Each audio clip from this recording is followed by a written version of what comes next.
Hello hi, நான் உங்கள் travel with ஓம் முருகா போற்றி, ஓம் நம சிவாய. இந்த வீடியோ முருக பக்தர்களுக்காக ஒரு முருக பக்தர்களுக்கு முருக பக்தர்கள் இல்லை யாராக இருந்தாலும் சரி, உங்களுக்கு மனசு சரியில்லை, இல்லை காலையில் நான் ரொம்ப பீஸ்ஃபுல்லாக வேலைக்கு போகணும்னு நினைக்கிறேன், எனக்கு டே ஃபுல்லாக எனக்கு ரொம்ப நல்லா இருக்கணும் அப்படின்னு நினைக்கிறேன் அப்படின்னு நீங்கள் ஃபீல் பண்ணீங்க அப்படின்னா, மறக்காம இந்த மந்திரத்தை ஒரு 3 தடவையாவது சொல்லிட்டு போங்க. ரொம்ப ஈஸி தான், 3 லைன் தான். ஸோ அதனால ஈஸியாகவே நீங்கள் சொல்லிடலாம். இந்த மந்திரம் ரொம்ப ஈஸி தான், 3 லைன் தான். ஸோ அதனால ஈஸியாக நீங்கள் மனப்பாடம் பண்ணிடலாம். உங்களுக்கு எப்பெல்லாம் ஸ்ட்ரெஸ்ஸாக இருக்கு அப்படின்னு நீங்கள் ஃபீல் பண்ணுறீங்களோ, எப்பெல்லாம் மைண்டோட டைவர்ஷன் வேணும், யார்கிட்டயாவது பேசணும் அப்படின்னு தோணுதோ, அப்பெல்லாம் இந்த மந்திரத்தை நீங்க சொல்லும்போது கண்டிப்பா முருகன் அருளால உங்களுக்கு அந்த பீஸ் கிடைக்கும். ஸோ நீங்களும் ஒரு ரெஃப்ரெஷ் ஆவீங்க. அதுக்காக தான் இந்த மந்திரம். இது ஒரு காயத்ரி மந்திரம், முருகரோட காயத்ரி மந்திரம்.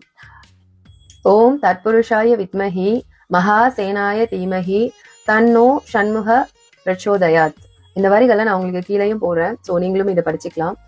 இதோட இந்த வீடியோ முடியுது. அடுத்த வீடியோல சந்திப்போம். நான் உங்க டிராவல் வித் ராடி. ஓம் முருகா போற்றி.